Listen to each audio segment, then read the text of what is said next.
Mitochondria are a big managing component of our longevity. And this science on this is going to just keep expanding. But we want healthy, robust mitochondria. Mitochondria cannot do their job without magnesium being present and also without sodium, potassium, that sodium potassium pump assisting.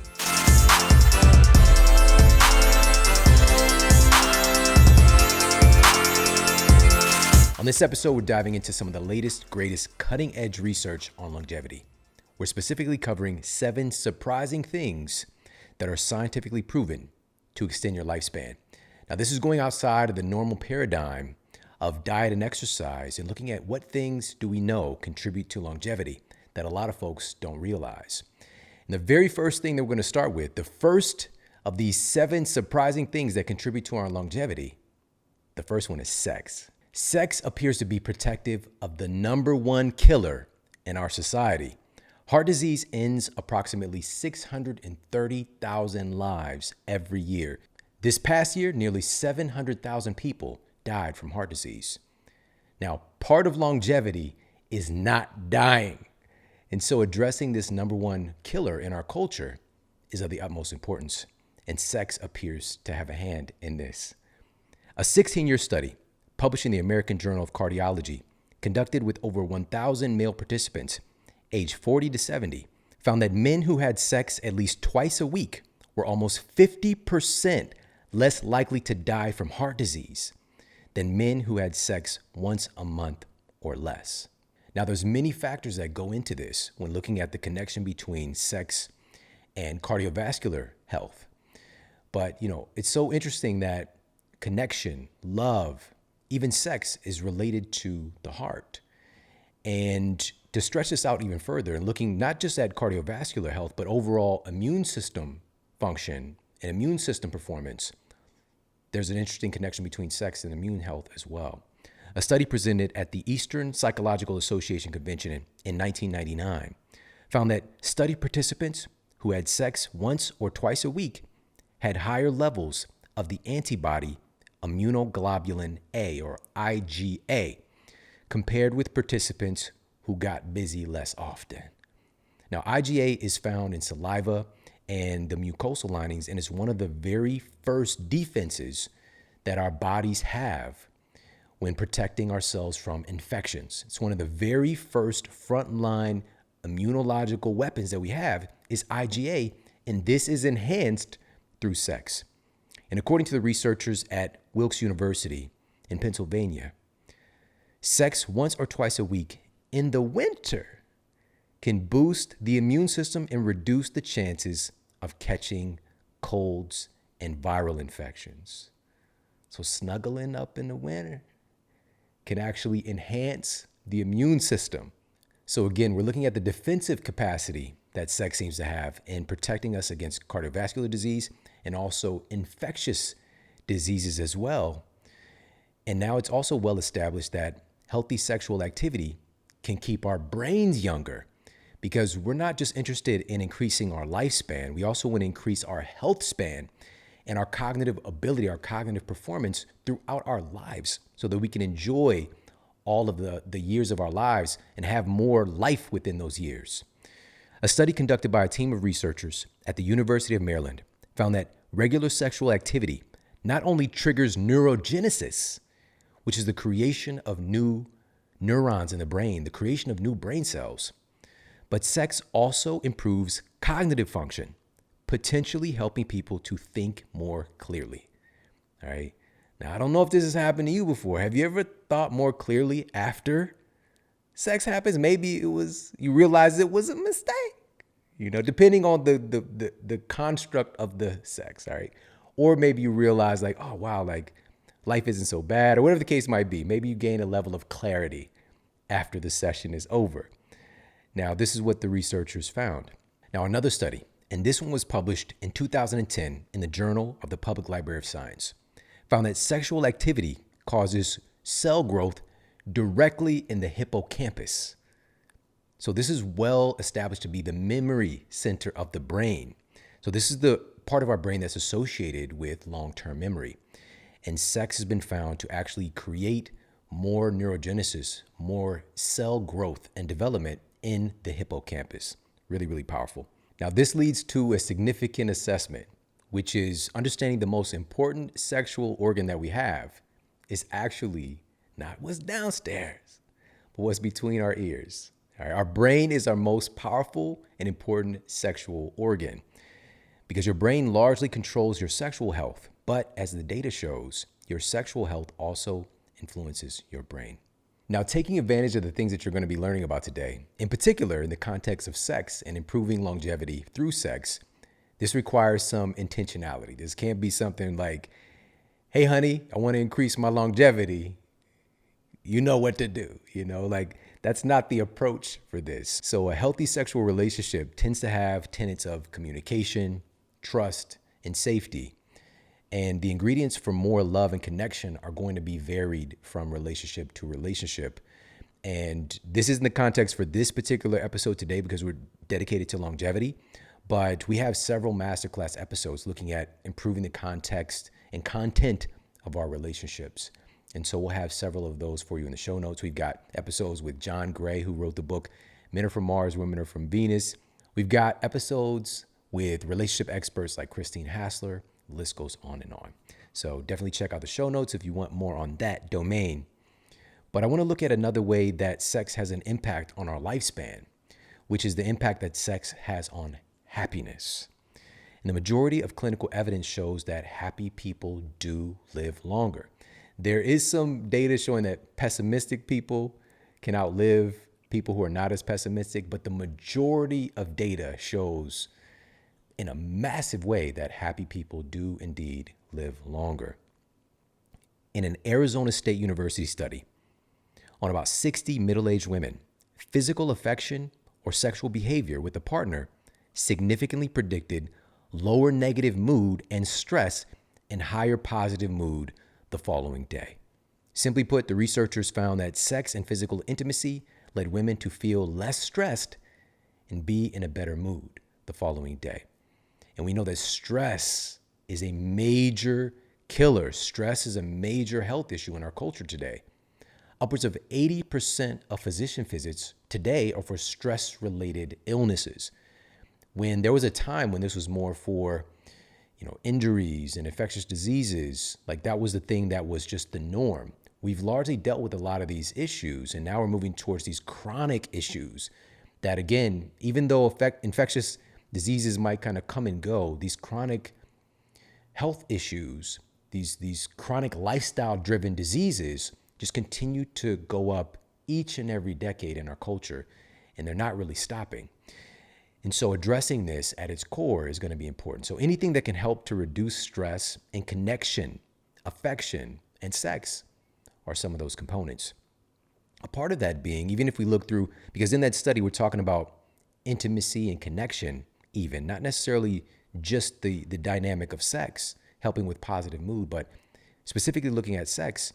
If we look in the construct of orgasm, you're releasing a cocktail of chemicals that have some really remarkable anti-anxiety effects, antidepressive effects. And we're talking about a cocktail of like oxytocin, prolactin, of the increasing serotonin. All of these things happen in that context of an orgasm. So, and I was kind of hesitant to say cocktail when I was saying this chemical cocktail. That's what caught me up.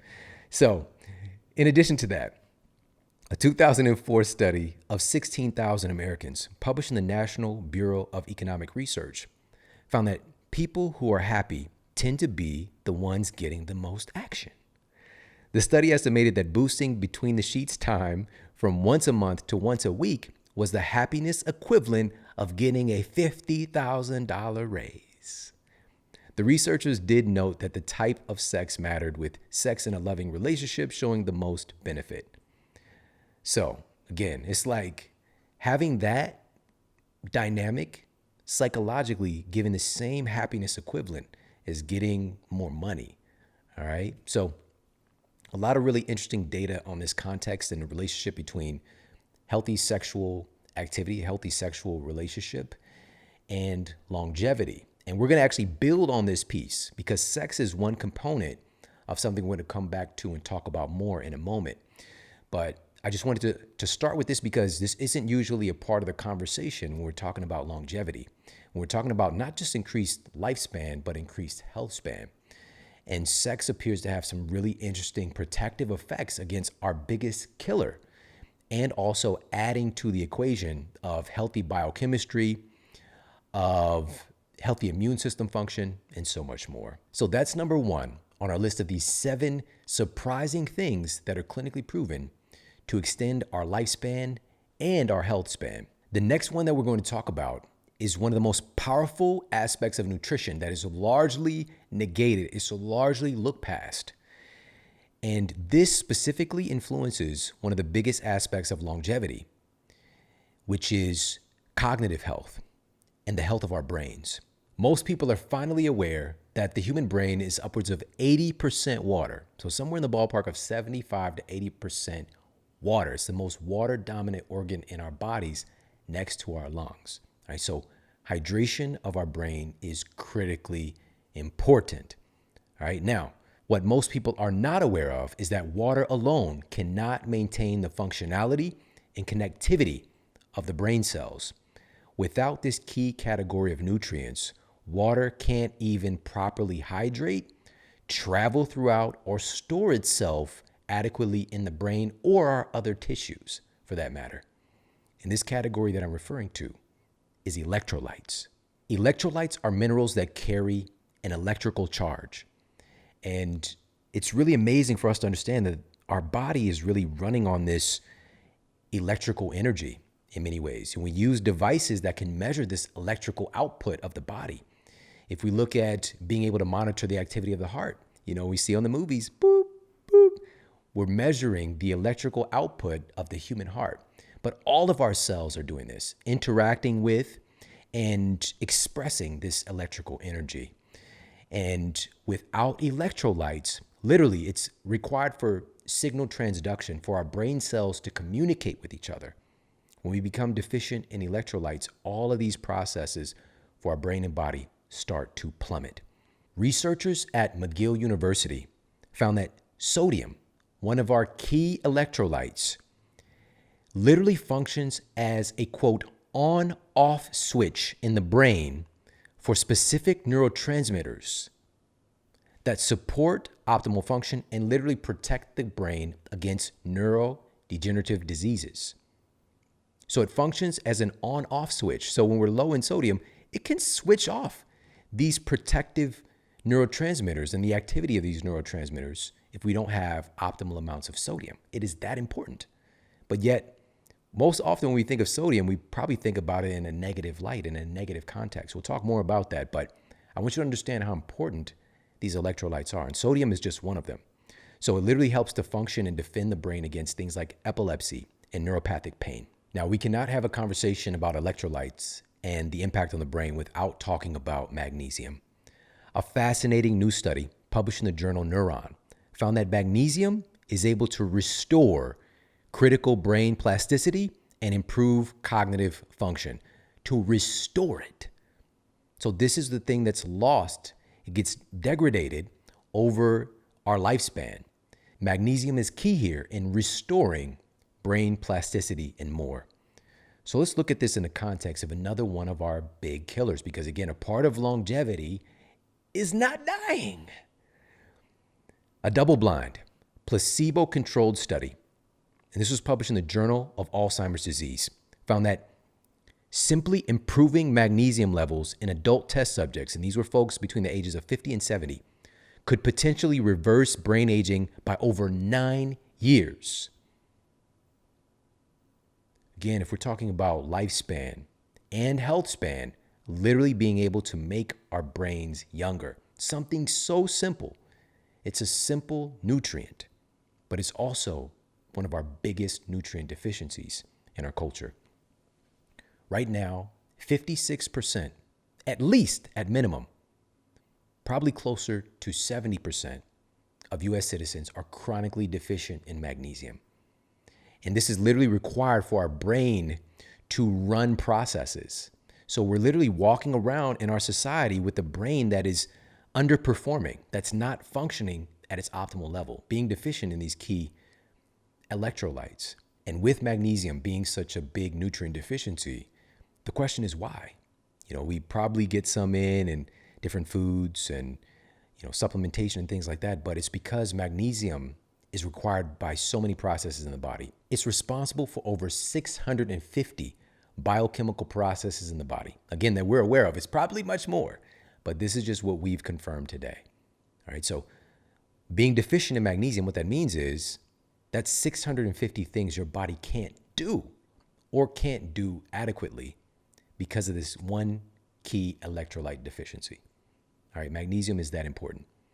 Now, magnesium is also required to make the very thing that sustains our energy, that gives us energy, this energy currency of our cells, known as ATP. Magnesium is literally required to make ATP.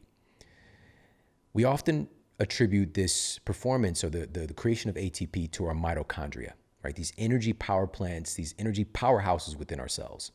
And we can have hundreds or even thousands of mitochondria in an individual cell. It's truly remarkable. Now, here's the key. The mitochondria cannot do their job without electrolytes being present, magnesium being one, and sodium and potassium being another, functioning as what's known as the sodium-potassium pump, enabling the communication or the transition of nutrients and functionality at multiple places throughout our tissue matrix. All right, we need sodium, potassium, magnesium there in order for the magic to happen. So we just talk about the end product or the end product station with the mitochondria and ATP. If we don't have electrolytes, our bodies can't do the amazing things that they're designed to do. So in this context of ATP, magnesium is used as an enzyme cofactor that enables our mitochondria to make copies of itself. If your magnesium levels are low, then you're automatically going to have a difficult time making new mitochondria, and your health will suffer as a result. Having healthy, robust mitochondria as we age, defending us against accelerated aging diseases, accelerated aging environmental inputs, things that speed up the aging of our cells, that can burn away our telomeres. Right, so our telomeres are one of the best biological indicators that we have today as to how long we're going to live. Now, the science is still pretty fresh here. I've been talking about the science around telomeres for over a decade now and having wonderful conversations with people who've been pioneering in the discovery of things like telomerase, which is an enzyme that can effectively add length back onto those telomeres, right? So these end caps on our chromosomes, these telomeres, think about them like the end caps on your shoestrings, all right, AKA these aglets. As our cells replicate, a little bit of that telomere gets clipped off until the cell reaches its endpoint, its senescence, its programmed cell death. And we want we want a healthy cellular replication. We don't want things to be going haywire, because that's where we get into conversations about cancer, where the cell doesn't have that programmed cell death. What we do want to do is, if we can, slow that process down a bit so that the cells can have a longer lifespan, a healthier lifespan, and have a nice synchronization with these cells being healthier longer and the replacement by new cells. And paying attention to things that help to fortify and support, protect our telomeres from getting burned down too quickly. Well, we know, for example, stress burns away those telomeres faster. Smoking burns away those telomeres faster. Sleep deprivation burns away those telomeres faster. Nutrient deprivation. All right, so missing out on key nutrients can also expedite the burning away of those telomeres, because it's a stress response in the body when we don't have these key nutrients. Now, why do electrolytes matter so much in the context of longevity? Well, another piece is the homeostatic changes that take place in advanced age that can deteriorate key signaling for electrolytes. And this data was published in the journal JAMA Surgery. So that's the Journal of the American Medical Association Surgery. And what's so interesting to take away from this data is that as we age, the signaling, our body's cries or calling out for our electrolytes, can get a little bit deranged. So we need to be even more proactive in making sure we're getting these key nutrients in. So proactively ensuring that we're getting adequate amounts of sodium, potassium, calcium, magnesium, etc. Very, very important. Now, what about specific data looking at electrolytes and longevity? Now, this one is pretty shocking, and this involves sodium. A peer-reviewed study published in the European Heart Journal titled Sodium Intake, Life Expectancy, and All-Cause Mortality revealed, quote, observation of sodium intake correlating positively with life expectancy and inversely with all-cause mortality, unquote. Shocking to the researchers and the scientific community at large, higher sodium intake than conventional beliefs about sodium is associated with a longer average life expectancy and reduced all-cause mortality, a reduced risk of death from all causes, according to this meta-analysis of data from 181 countries. Now, again, this is very outside of the paradigm of what we believe about sodium. And there are other confounding factors that could be attributing to the longer lifespan seen in the study. But the researchers did do a good job of accounting for a variety of different things, and sodium surprisingly stood out. And the lead researcher in the study said that, just getting this paper published was so hard. It was one of the most rejected papers, and he's got a ton of peer-reviewed studies that he's published. He wasn't going after to prove this. It's surprising to find out that sodium has this correlation with lifespan, with longevity. Again, causation is not confirmed, but it stood out in the data. Now, the question should automatically be why. Not just looking at what we believe to be the negative aspect of sodium. We've already covered some of it, because neglecting the fact that sodium is literally required to help conduct the impulses of your brain cells and your entire nervous system. It's required for healthy nervous system function. Kind of important. It's also required for muscle contractions. It's also required to help maintain proper fluid balance in all of our tissues. So this isn't something to just brush off like, nah, sodium's not that important. And also, we can't have more sodium than what we're programmed to believe is where we should be at. But it's understanding, again, sodium is required for so many processes, and we can actually pretty easily become deficient in these nutrients, especially if we're taking on a healthier lifestyle, because the majority of sodium people are taking in is from processed foods. About 70%, and this is depending on which resource you're looking at, 70 to upwards of 80% of the sodium people are taking in the average American diet is through processed food consumption. So just by kind of cleaning up our nutrition and avoiding these heavily processed foods, which are also coming along with a tremendous amount of sugar and chemicals, pesticides and fungicides, artificial this and that, artificial sweeteners, artificial flavorings, preservatives, the list goes on and on, that are damaging to our cells. But it's the sodium that gets most vilified. And most notably because in our popular conversation around sodium, we connect those two together, sodium and salt. We use them interchangeably, but they're two different things. All right. Sodium is a part of what makes conventional salt, which is about 60% chloride and 40% sodium. So that's the, quote, table salt. So these things are used interchangeably, and in our culture, in health conversations, sodium is often attributed to blood pressure. That's what we think about. Forget all the other things sodium is responsible for and the critical need for sodium. It's most associated cognitively for us in our culture to be a villain surrounding blood pressure. Now, sodium is required to help to modulate and manage our blood pressure, absolutely. But in simple terms, blood pressure is, if you're just wondering what is blood pressure, it's the force that blood is placing upon the walls of our blood vessels as it circulates throughout our bodies.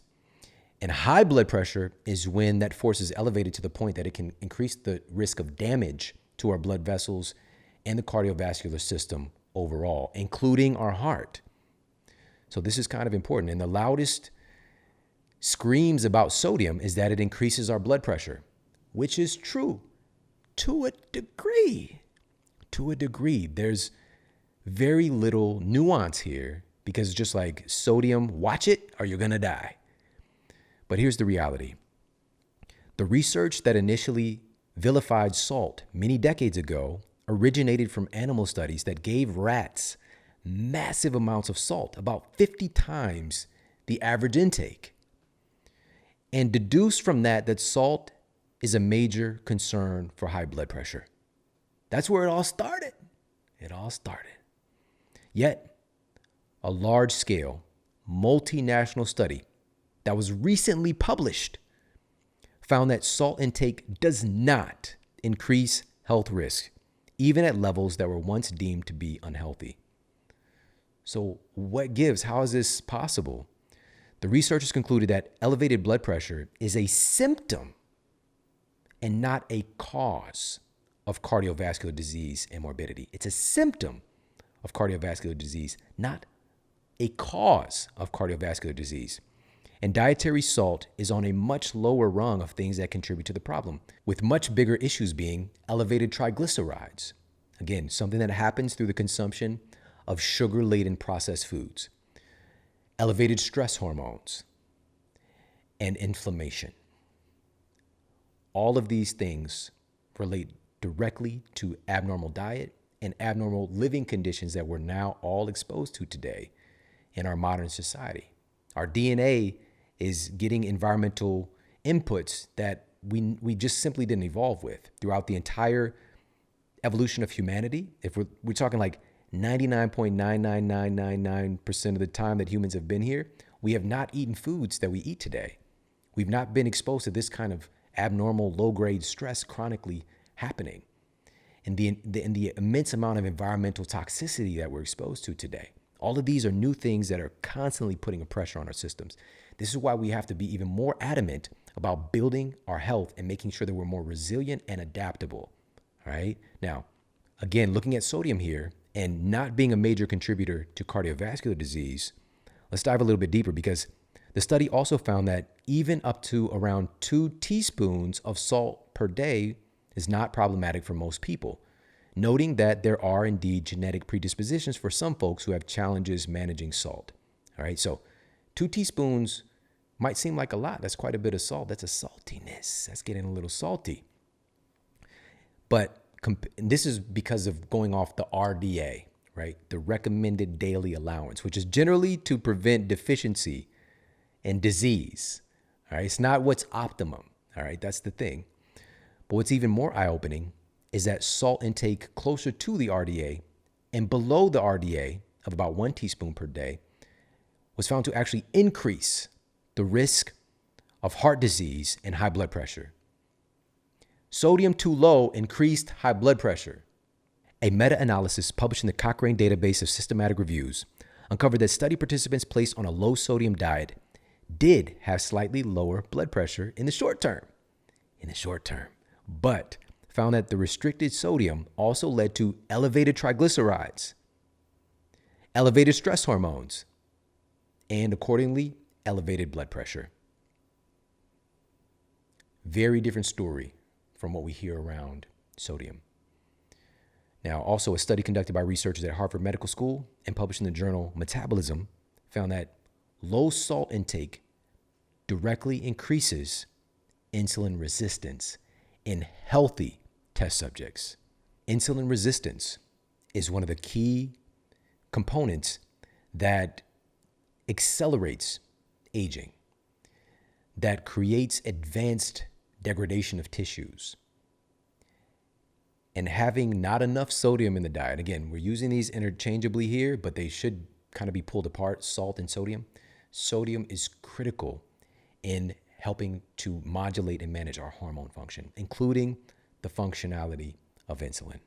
The bottom line is that this category, this family of electrolytes are critical to the performance of our brains and our bodies. With magnesium that we touched on, and sodium and potassium, that sodium-potassium pump is critical to the support of just about every cell in the human body. They have to be present for the magic to happen. It's that important. And even magnesium, we talked about how vital that is. Magnesium is dependent upon sodium to be able to do its jobs. So now the key here is, yes, food first, but our food is becoming more and more deficient in these key electrolytes. But our body's need for these key electrolytes has not gone down. As a matter of fact, they've gone up because of our body's defenses and processes to deal with our abnormal conditions. Magnesium, this is the big reason why we're so magnesium deficient, is it gets zapped from the body because it's doing so many processes. We need to have viable sources to get these things back into our tissue matrix. But we need to do this in a way that has efficacy, that has some intelligence behind it, that has some testing, because a lot of the electrolyte products out there are coming along with things that are not advantageous to our health. Abnormal sugars and sweeteners and things of that nature, and also having an imbalance of the actual electrolyte construct or ratios that we really need. And the only electrolyte source that has done testing to find out what is that optimal amount of electrolytes, the one that I love, the one that I use, is from Element. All right, that's LMNT. And recently my wife took on a keto protocol. She's doing a keto experiment for herself, and she's been doing wonderful, feeling great, all that good stuff. But then she added in some hot yoga. And the first session she did was cool. The second session, she was just feeling really trashed, really wrecked, very low energy, lethargic. And she was like, I've been drinking enough water, but those electrolytes that you're sweating out, when you're sweating, it's not just the water that you're losing, it's also these key electrolytes. We start offshooting those very quickly. And so I happen to have a couple of packets of Element that a friend gave me, Jay Ferrugia, who's been a past guest on the show. When I went to his house, he gave me a bunch of them. And they've just been sitting there for a while. And so I was like, hey, babe, I've got some electrolytes. Go ahead and have these. This is one of those things that seeing is believing for me, because I just wouldn't believe it firsthand. But within about 20 or 30 minutes later, she was like a new person. Not only was her lethargy gone, she just felt like more energetic, more sharp, nicer. Like her whole mood changed. And I'm like, it can't be that this happened that quickly. But then if you think about it, and if you think about the science, these things are absorbed so quickly into the body and start getting used within 5 minutes, really, 5 to 10 minutes by so many metabolic processes, that it can make a shift that quickly with cognitive performance, with mood, with energy. And seeing that firsthand really got me interested. And so I started to test it out myself. I couldn't believe it. At the end of a tough day, sometimes recording session, multiple hours, it could be pretty draining. It's a lot of energy, a lot of outgo. In addition to the hours upon hours that might go into creating something, I might have a little bit of a lull, or sometimes a lot of bit of a lull, but knock back some of the Element, some of the LMNT, and it was as if it's not a second gear, but kind of like that. Like it wasn't like a jittery charge of energy. I felt like my best self. I felt really good. My mind was clear. I just felt balanced. And I rarely have that kind of experience with new things that I'm experimenting with so quickly. So I had to reach out to these guys. And not only was the co-founder of Element somebody who I truly admire, but again, I didn't really even know that he was behind this. Like he was a part of the company. But I wanted to find out, what can I do so that other people can experience this? And I couldn't believe what they came back to me with. Because not only was it a discount, it's not a discount. They actually said, hey, we can give this to your audience for free. We're going to give your audience free samples of Element. All they need to do is just pay for shipping. We're going to send it to everybody. So take advantage of this right now. I don't know how long we're going to have this available with them. Go to drinkelement.com/model. That's drinklmnt.com/model. All right. Do this ASAP. Take advantage of this. All you do is pay for shipping. They're going to send you a free sample of Element. See if you get some of these benefits that I experienced, that my wife experienced, that many people I've been giving this to and testing this with have been experiencing, and also just digging in, looking at the data and all of the testimonials as well. These guys they've really dialed something in. And I think a big part of it is they really got the ratio right with the sodium, with the magnesium, and not overdoing it in certain things that we would think superficially is most important. That sodium is so important. And we've been primed to believe that we think in the context of table salt and blood pressure and missing out on all the other things that sodium is important for. Not salt in and of itself, table salt, but sodium. So this can truly make our bodies work better. definitely check them out. Get your electrolytes up. It's a big part of our longevity equation, foundational to human performance, lifespan, and health span. Go to drinkelement.com/model. Okay, that's drinklmnt.com/model and take advantage. All right, so electrolytes play a major key here, a major role in cognitive performance, in helping to optimize cellular function. The list goes on and on. Again, I want to reiterate this. Mitochondria are a big managing component of our longevity. And this science on this is going to just keep expanding. But we want healthy, robust mitochondria. Mitochondria cannot do their job without magnesium being present and also without sodium, potassium, that sodium-potassium pump assisting. So really important stuff. But now we're going to jump into the third of our list of 7 surprising things that can extend your lifespan and your health span. The third thing, this is very strange, is travel. All right, travel. Now listen to this. This surprised me.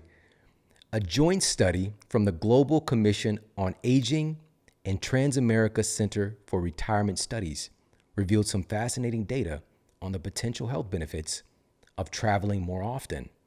According to the study, women who vacationed at least twice a year had significantly less risk of having a heart attack or dying from heart failure compared to women who rarely vacationed and traveled. Men who did not take an annual vacation were shown to have a 20% higher risk of death from all causes and about a 30% greater risk of death from heart disease. What? How? Definitely, this is getting into the conversation of the connection with stress and stress reduction. But also, so travel can help with that, but also something interesting, traveling has a really interesting impact on diversifying your microbiome and your immune system. All right. It's well noted. We've said this multiple times on the show for many years now. The majority of our immune system is located in our gut. Our gastrointestinal tract is a big player in our overall immune function. Upwards of 70 to even possibly 80% of our immune system is hanging out in that terrain, in our gut. And so traveling has this ability to make shifts in our microbiome, to diversify with new exposures. It changes. Our microbiome is very fluid as well. We tend to think it's this very stagnant microbial thumbprint, and it just stays that way. But it's fluid, it's flexible, it's changing. It's like Mystique on X-Men, all right? So she can literally change her fingerprints, all right? She can adapt and change, and very similarly with our microbiome. Our minds also, and this is another player here in the longevity equation, like why is this happening?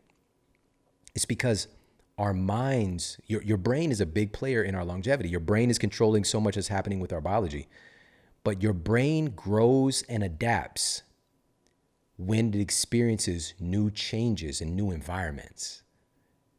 All right? It literally helps our brain to stay younger by changing and putting ourselves in new environments versus that same old, right? So having this intention, like putting myself proactively in new environments, can actually help to keep my brain stronger, longer, younger, longer.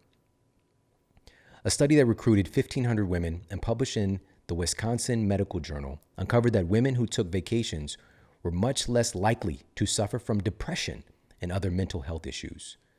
Subsequently, these women on average had better relationships, were less fatigued, and enjoyed a higher quality of life. Mental health issues.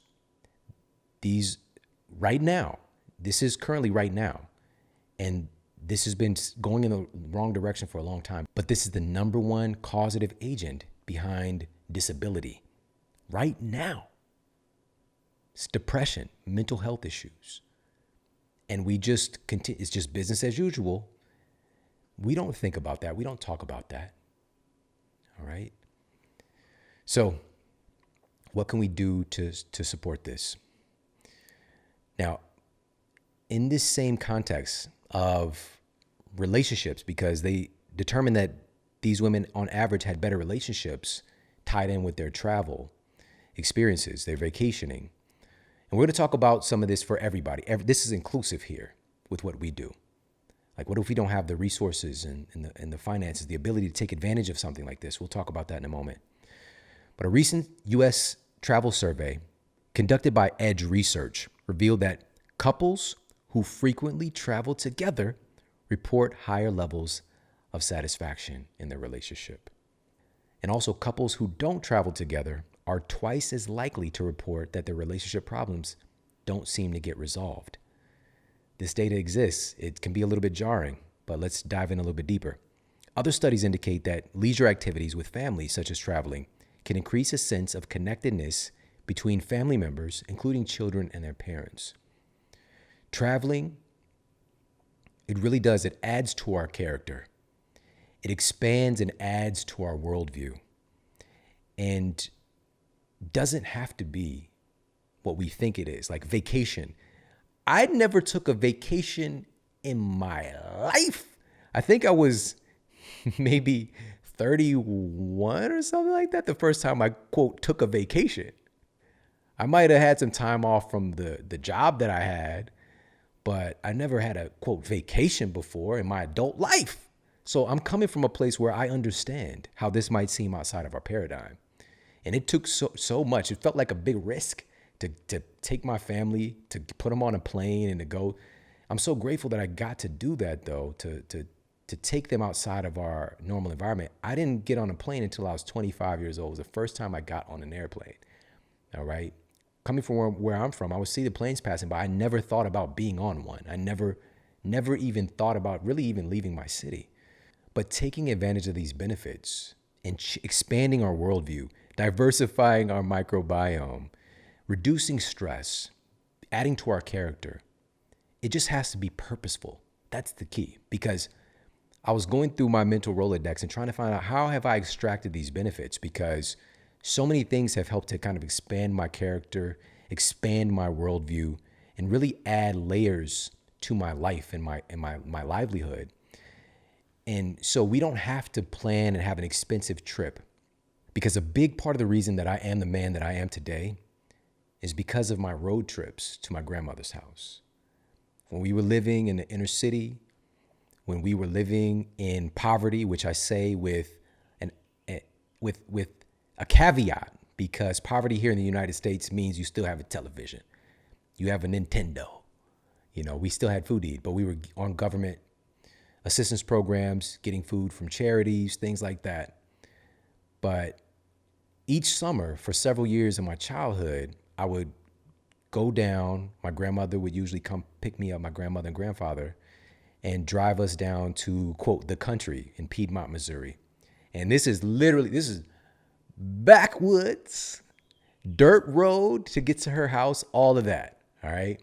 Her best friend, my grandmother and my grandfather, their best friend down there was a couple named Elmer and Nettie. I'm not making that. Elmer and Nettie, okay? And their son, Delmer, lived in a trailer in their driveway. Elmer and Delmer, all right? They had the overalls, all right? Outhouse, everything, all of it. And me being from where I'm from, looking the way that I look, I did not fit in to this environment. But it's within this environment and changing my worldview, changing what I was experiencing on a daily basis. These are the summers that I learned how to fish with my grandfather, that we would swim in the lakes, that I learned to shoot, that I learned about different culture, not consciously, I wasn't thinking about it, but just being in that environment influenced the texture of my reality, being able to see from multiple perspectives, being able to see the good that exists in the thread throughout humanity, because oftentimes we don't get a chance to see that. And so getting to see that everybody really wants the same thing. Everybody wants to be happy. They want to have good relationships. They want to feel good. They want to be healthy. But this is something that many people from both environments were struggling with their health. All right. When staying with Elmer and Delmer, with Delmer and his wife, Linda, in the trailer, which is literally you walk outside and go to their house, their quote house, which is the trailer. But Linda, and everybody was obese. Everybody's obese. She was the first person to give me a box of macaroni and cheese for a meal. And I loved her for it. Left a permanent impression upon me. Kraft, we would get the off-brand stuff. I had that Kraft mac and cheese, a whole box to myself, please. Thank you, Linda. All right, so, but those ingredients there were ingredients for degradation, for disease, for losing their health.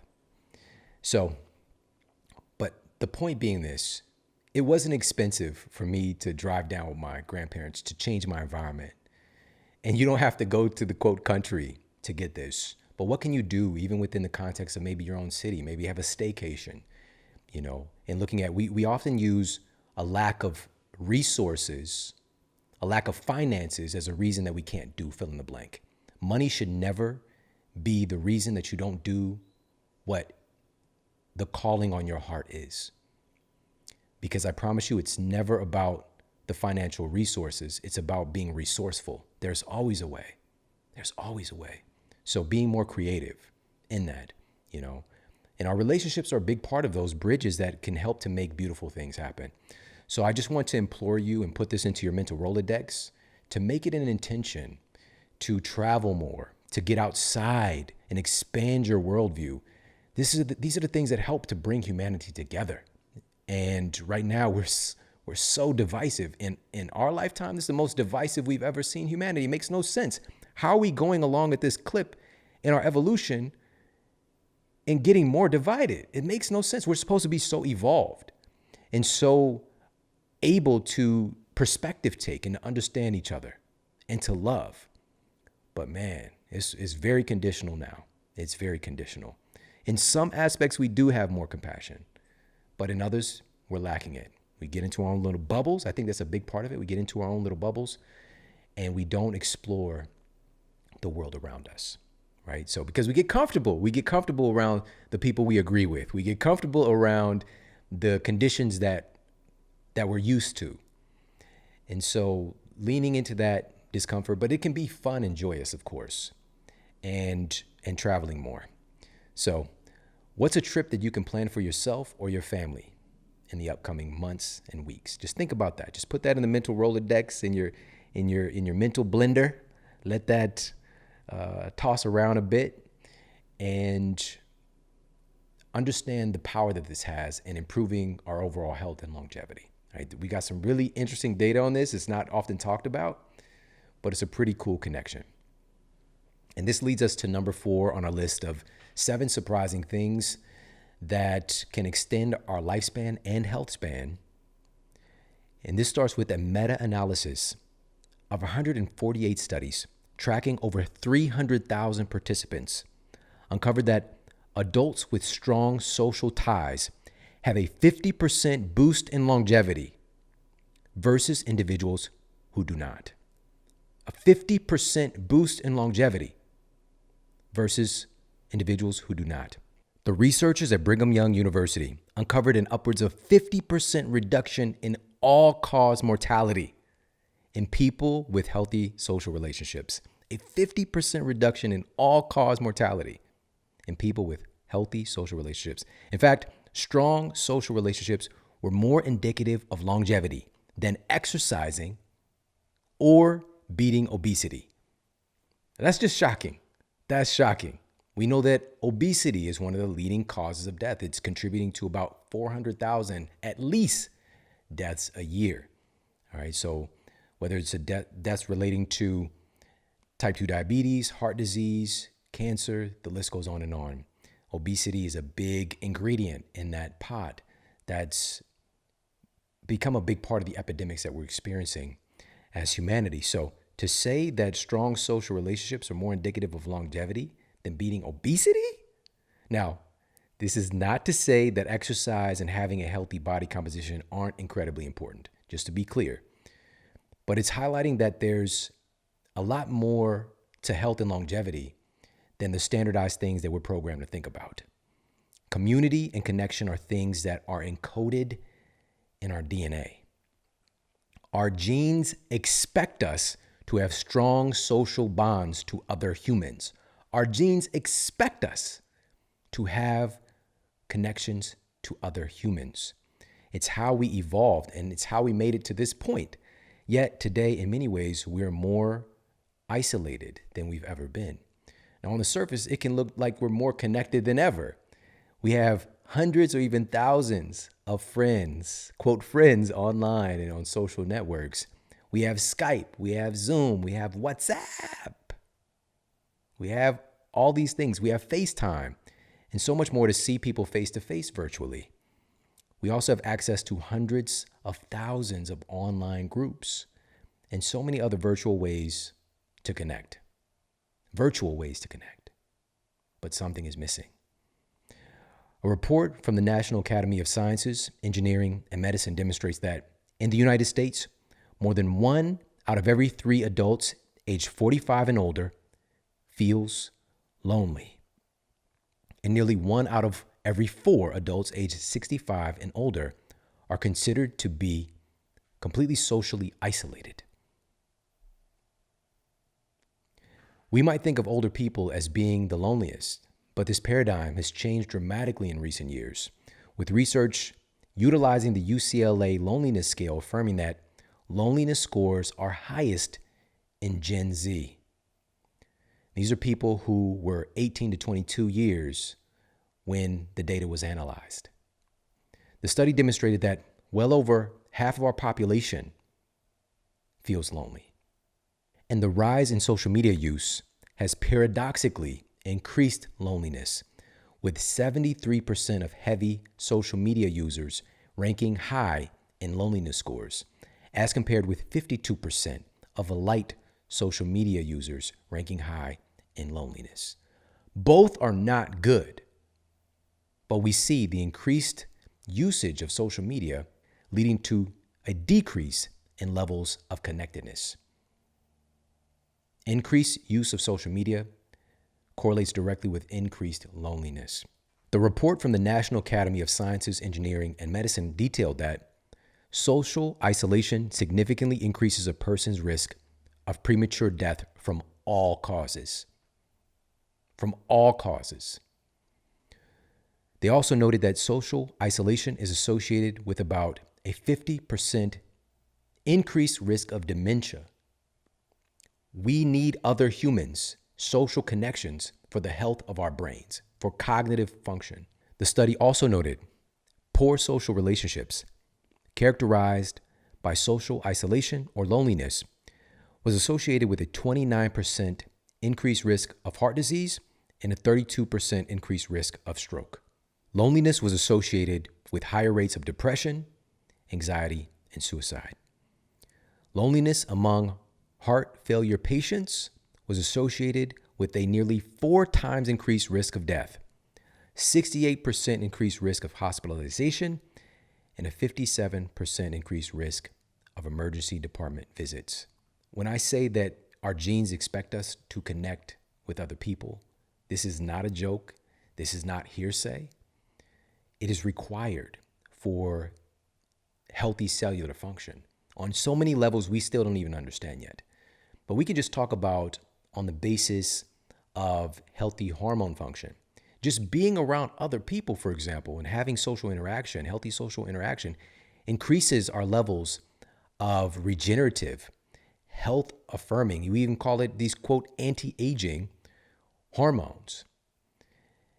Our neurotransmitters, our neuropeptides, our hormones, all of these are changing based on our environment, the people we're around, the thoughts we're thinking. Like oxytocin, for example. When people are in close proximity with people that they love, that they enjoy, oxytocin just starts squirting out, all right? And it has many anti-inflammatory, anti-aging benefits, many anti-stress benefits. So I can go on and on with why this is happening, but I most certainly want you to take away from today that this is happening, and community matters for our longevity. Awareness of this epidemic of loneliness is the first step in changing it for the better. And I really just want you to make an intention today to live a life that incorporates real world connection. Real world connection. It's wonderful we have technology that we can, quote, stay connected. But there's something missing. We didn't evolve with this. We need other people. We need to be around other people. It's required. And so it's also keeping in mind, like, what if you don't have the people in your life that you really want to be around? Your tribe exists. Your tribe exists. This is the part of technology that it can really help with, because there's numerous tribes to connect with via social media, online groups and things like that. It can ignite relationships, but there's something vital about taking that tribal connection into the real world that simply can't be replaced. All right. So I just want you to make this as an intention that you put into your memory bank, into your mental Rolodex, to pull up as your longevity equation, which is having the intention to live a life that incorporates real world connections. Now, most of the studies on centenarians, people who live 100 years or more, conclude the same thing. There are wide-ranging diets and exercise habits from centenarian to centenarian, but community and social connection consistently stands out as one of the most powerful factors for longevity. So that's another one of these 7 surprising things that can extend our lifespan and our health span. Now we're at number 5. Number 5 is really highlighted in this meta-analysis of 485 studies published in Occupational and Environmental Medicine, found that job satisfaction is one of the strongest influences on mental health issues, most notably for depression and anxiety. And I mentioned this earlier, that these are the number one disability in our world today, in our culture today, here in the United States. Number one disability. So engaging in fulfilling work, as we're going to dive into more of the evidence here, is critical for our lifespan and our health span. And it makes sense because this is something, oftentimes, this is a third of our lives, at least for a lot of us, is involved in the work that we're doing. Another third for sleeping, another third for everything else. It's like a big part of our lives, especially here in our culture. And a third is just for starters. So what we're doing during that time obviously has a massive impact on our health and our well-being. Now, the study that I mentioned already noted the relationship between job satisfaction and physical health, as well as gastrointestinal issues and cardiovascular issues, which echoed the data in several other studies, including a study cited in the Journal of Chronic Diseases, taking into consideration an array of risk factors, an array of vocations, different types of jobs, and an array of income levels, uncovered that the lack of satisfaction in the work that we do is a significant risk factor for coronary heart disease. After looking at all these other risk factors, this one stands out. The results of this study show that there's a direct link between job satisfaction and psychological distress, as well as physical disorders. All right, so the work that we do can cause physical disorders.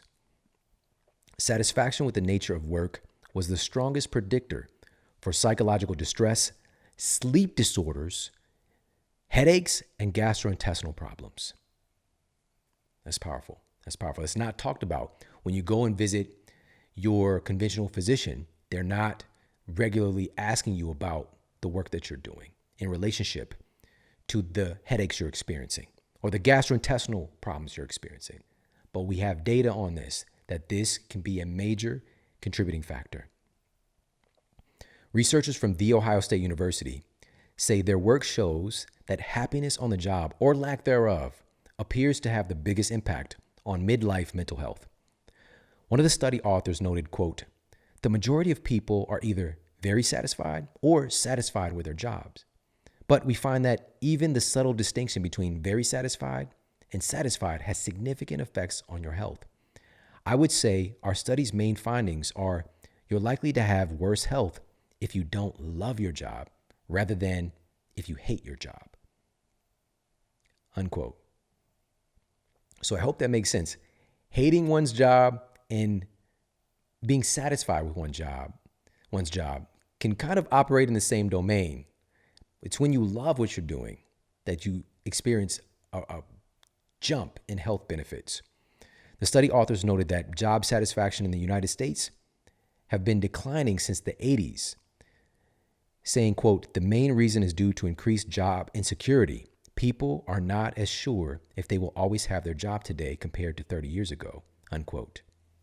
Obviously, this can be a big player in not having that sense of security. You know, you go to work for an organization, you work your way to the top, you have that job for decades.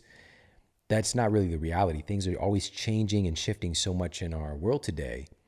And so what this can do, it can create a sense of uncertainty, or it can create a sense of opportunity. And my advice, and I've talked about this multiple times on the show, is to take more control of our own reality, because there is always going to be a level of doing what we need to do to take care of ourselves and our families, for sure. We're not negating that. We can't negate that. That's the reality that I spent most of my life in. I come from that reality. And I also eventually developed the understanding that we are writing our reality. Just because of my conditions and what I was programmed to believe was possible for me, that doesn't have the final say about me. I realized that I have so much potentiality in writing the life that I want, be it from a health standpoint, from a work standpoint, what I do in investment in work. And for me, I even use the term work loosely. It's just, what do you invest your time in? What do you invest your time in? That's taking care of your life structures, for sure. But for me, it's like, how am I giving value? And we've got data on this as well. You might have a job that pays your bills, but you also need to have something that pays your happiness, that contributes to your happiness, that pours into your happiness account. All right. So it could be both if we open ourselves up to that, to where we're meeting our financial needs and the work that we're doing, but we've got to get rid of the belief that it's not possible for us. That's where it all starts. And so often we don't look for other types of work because the work that we're doing sucks the life out of us. You know, it sucks the energy out of us. So giving ourselves permission to start to fuel and create our passion, our destiny, whether it's becoming a sidepreneur or volunteering, doing something that invests in your happiness account.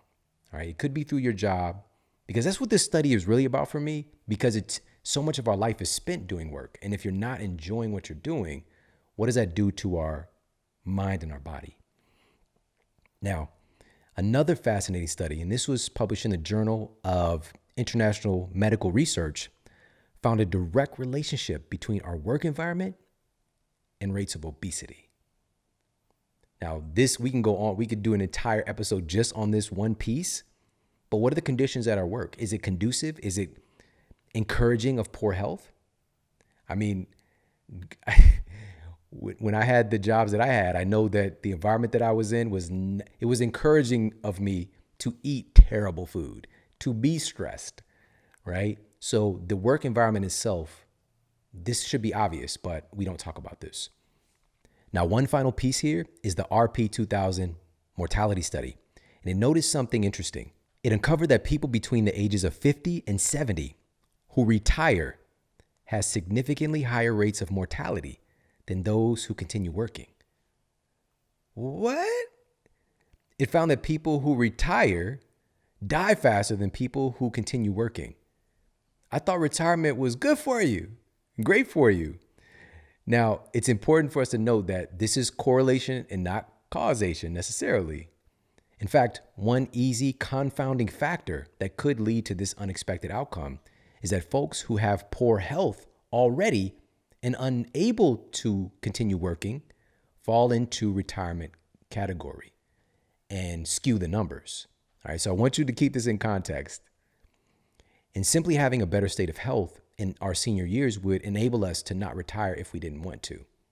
So again, this is correlation, not causation, but something important for us to consider nevertheless. What the data really does point to, however, is that it is the engagement with life and having a reason to keep living that does strongly affect our lifespan. That engagement with life and sense of purpose could very well be the work that we do, but it could also be the dedication to our family. It could also be the dedication to our community. It could also be a dedication to creating. It could be a dedication to service. These are all things that give us purpose. And this is the thing that has a direct influence on our lifespan, is having a feeling, having that connection that we matter and being able to have purpose and contributing to something. And there's so many ways we can go about this. You write the story of what that is. But so often, being able to add value to the lives of others, whether it's through our work, whether it's through volunteering, service, this really does something incredible for our bodies, for our minds, for our longevity. All right, now we're going to move on to number 6 here on our list of 7 surprising things that can extend your lifespan and your health span. Number 6 on this list is mushrooms. Shrooms. Not those kind of shrooms. Or maybe. It's not just any kind of mushrooms. Mushrooms exist in an entire kingdom of fungi. Right? It's an entire kingdom. It's its own. We have the animal kingdom, plant kingdom. We have the fungi kingdom. It's big. And unlike species in the plant kingdom, the DNA of mushrooms are much more identical to human DNA. All right? The DNA of mushrooms are a whole lot closer to the DNA of us than any other things in the plant kingdom. All right, so mushrooms, there's a vibe here. There's a vibe. Now, in particular, we're talking about the medicinal mushrooms, right? So we've got like psychoactive mushrooms. We've got the culinary mushrooms. We've got medicinal mushrooms.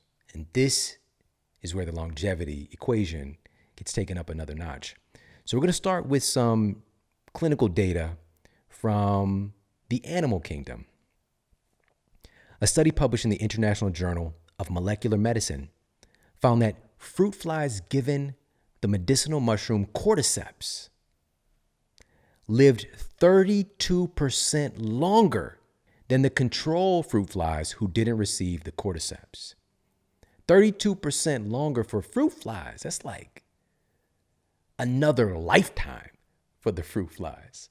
And another study, and this one was published in the FASEB journal, found that mice given cordyceps lived several months longer than the control group that didn't receive the cordyceps, directly extending their lifespan. Again, adding a couple of months. Do you know how much that is in mouse years?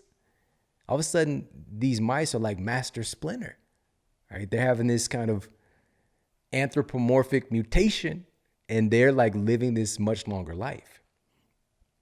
Now, that's all fine and dandy. So we're looking at that in the context of these other animals, right? So outside the domain of human. But what does cordyceps do? This medicinal mushroom cordyceps has been utilized for thousands of years in documented history in Chinese medicine. Well, now we've got all these new clinical trials. But this one is looking at a study published in the American Journal of Chinese Medicine. Found that, and this is for us, cordyceps protects our mitochondria by scavenging reactive oxygen species. All right, so reactive oxygen species, this is the process of oxidation, right? So the oxidation of our cells is this sort of like, if we think about oxidation, if you think about metal and the metal rusting, right? That's oxidation. So it's kind of getting old and decayed. And so a similar thing takes place with us with being oxidized. It's something that can contribute to accelerated aging if these reactive oxygen species get out of hand, which they do in our world today. We're exposed to so much that accelerates that oxidation. And cordyceps has been found to protect our mitochondria by scavenging these free radicals, these reactive oxygen species. Several human studies have also found that cordyceps improves cardiovascular function, VO2 max, and improves insulin sensitivity as well. Again, this is linked to longevity. Cordyceps is amazing. Been a big fan of cordyceps probably for maybe 17 years ago was when I first learned about cordyceps. Really cool stories if you go and look at its history as well, but that's one of the medicinal mushrooms that has so many boxes checked at improving longevity. Another one, now this one Listen to the name of this one in Chinese medicine. It's known as the mushroom of immortality. The mushroom of immortality. A study published in the journal Aging and Disease found that reishi, medicinal mushroom, reishi extracts have definite anti-aging properties, specifically through defending against excessive oxidation, improving immunomodulation, and defending against neurodegeneration. Specifically, the researchers noted throughout that the triterpenes in reishi, which is kind of these hormonally active compounds, were specifically notable in providing these benefits, but other compounds as well, polysaccharides found in there, beta-glucans, the list goes on and on. But it's so funny that in Chinese medicine, again, thousands of years, this was known as the mushroom of immortality.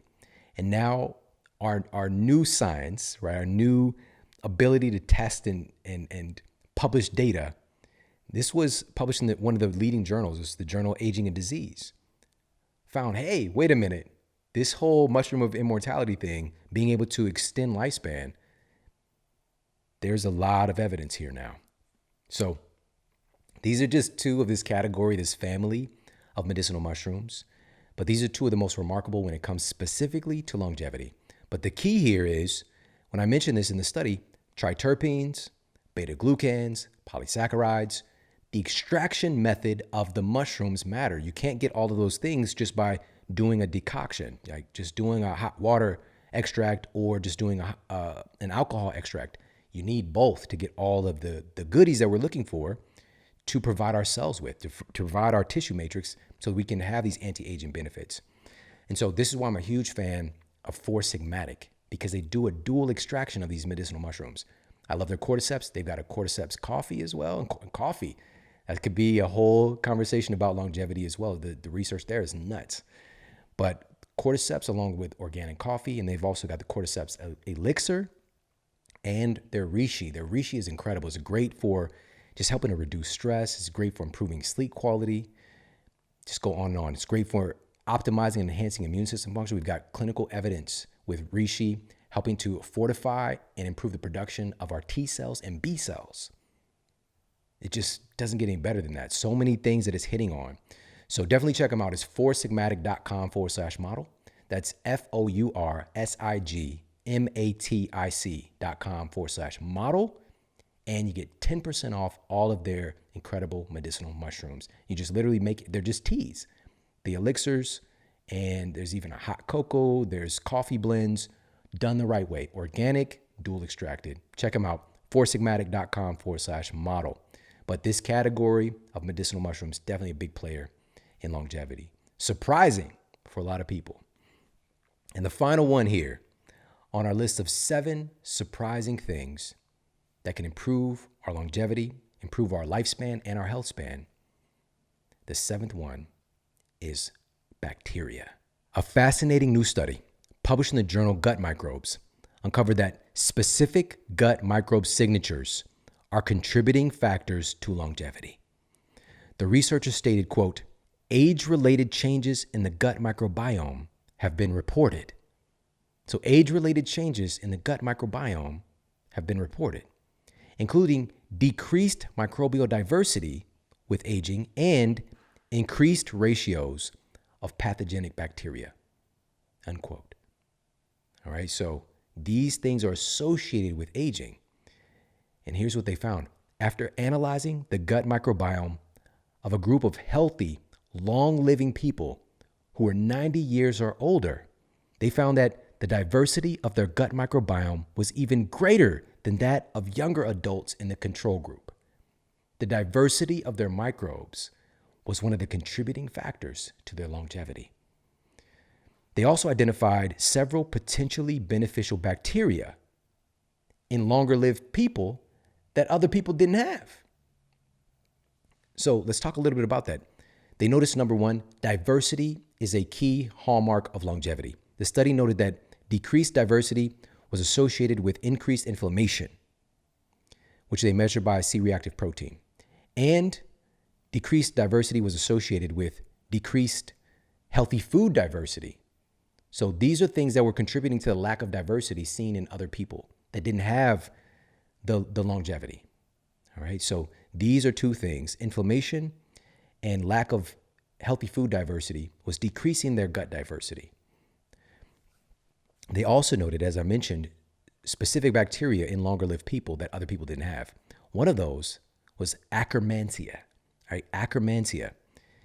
And part of this is Akkermansia was noted to support the production of short chain fatty acids, or SCAFAs, that help to repair and protect the gastrointestinal tract. And also they provide fuel, these SCAFAs, for many, many processes in the body that are protective against age-related diseases. SCAFAs are incredibly important, from everything from our gut to our brain. All right, so Akkermansia is known to support the production of SCAFAs. And another study, because I wanted to keep double checking and working to confirm this, another study published in the journal Nutrients affirmed that Akkermansia was significantly more prevalent in adults who aged healthfully. It just keeps showing up again and again in the research. And it's one of the things you're going to hear more about. Now, again, the key here, the Akkermansia isn't something that we have in supplemental form. Like, it's not been able to kind of be isolated, whatever. But even still, that method of trying to change our microbe cascade has not really borne out great effects in our culture yet, because people are missing out on the fact that we have to have the prebiotics in to enable the flora that we want to bloom or to expand or to colonize.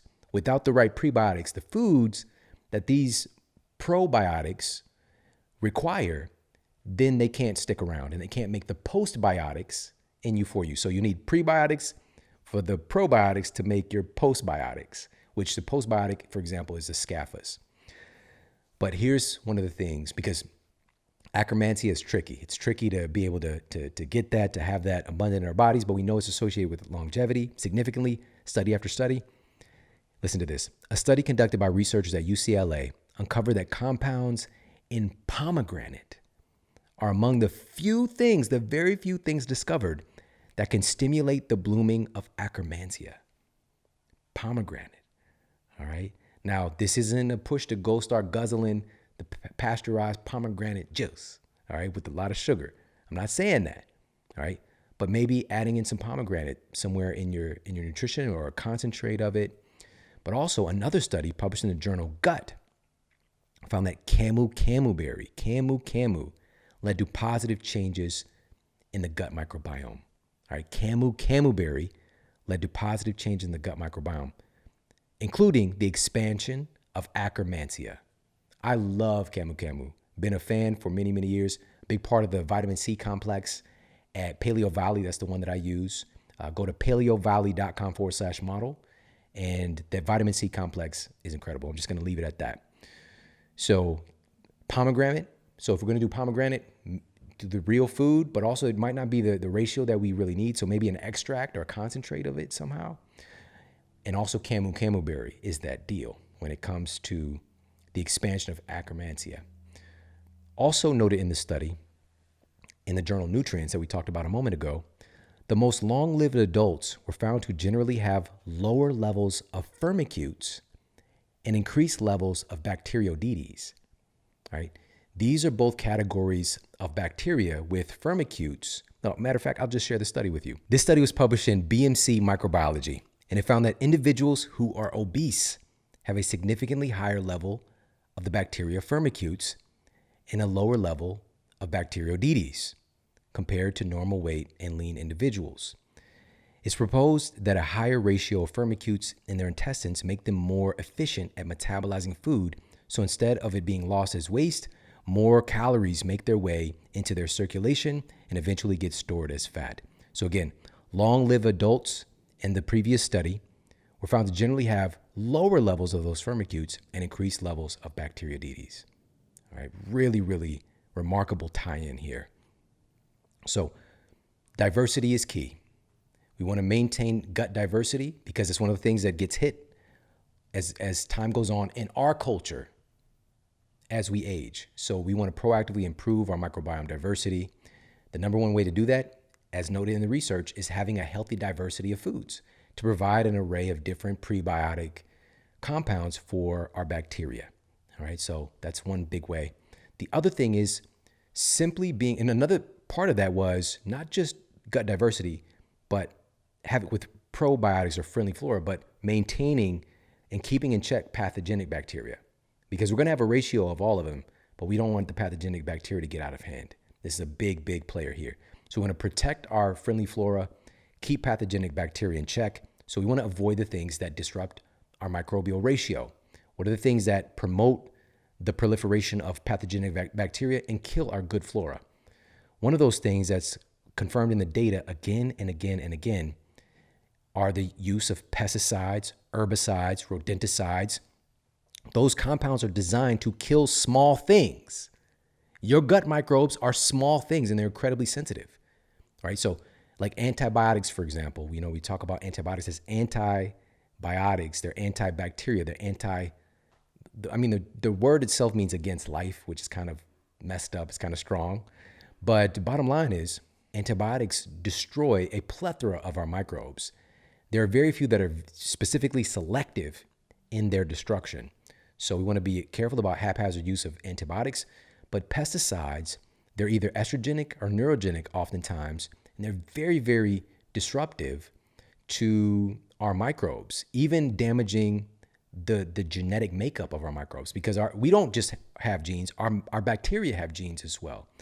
We'll talk about that more in a moment, but a study published in the journal Chemosphere uncovered that the intake of one of our most widely used pesticides, called chlorpyrifos, can promote obesity and insulin resistance. So this particular pesticide, massively used, you would think if we got clinical data that it's causing these problems, it would be banned. Nope, it's caught up in red tape right now.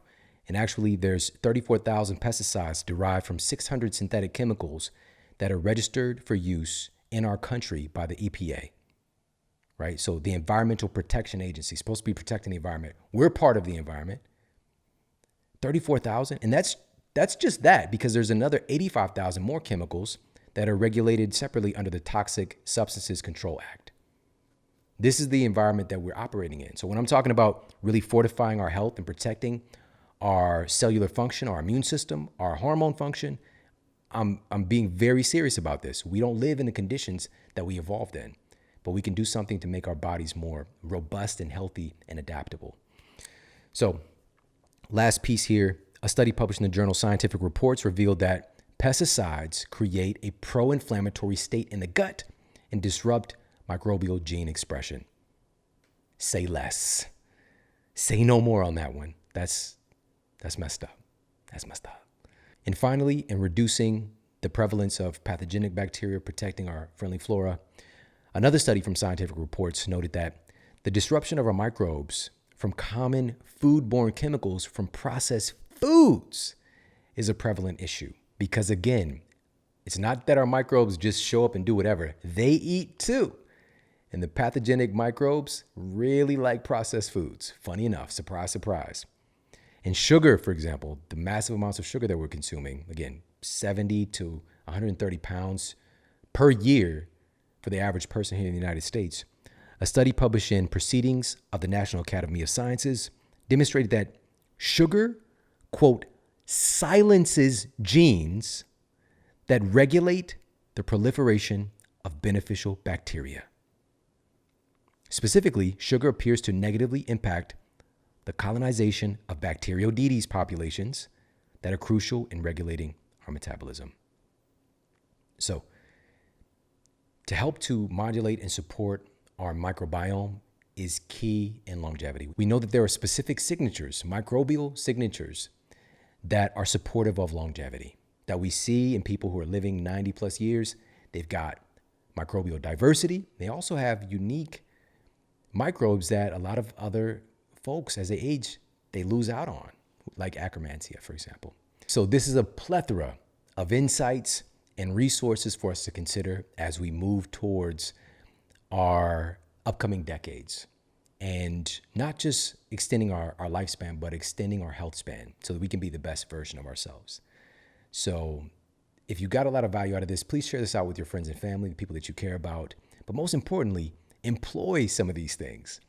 Think about some of the data that we've gone through and what really stands out to you. What are some things that you can add into your longevity equation to keep you healthy, happy, and adaptable for many, many years to come. I appreciate you so very much for tuning in and hanging out with me today. We've got some incredible shows coming your way very soon, so make sure to stay tuned.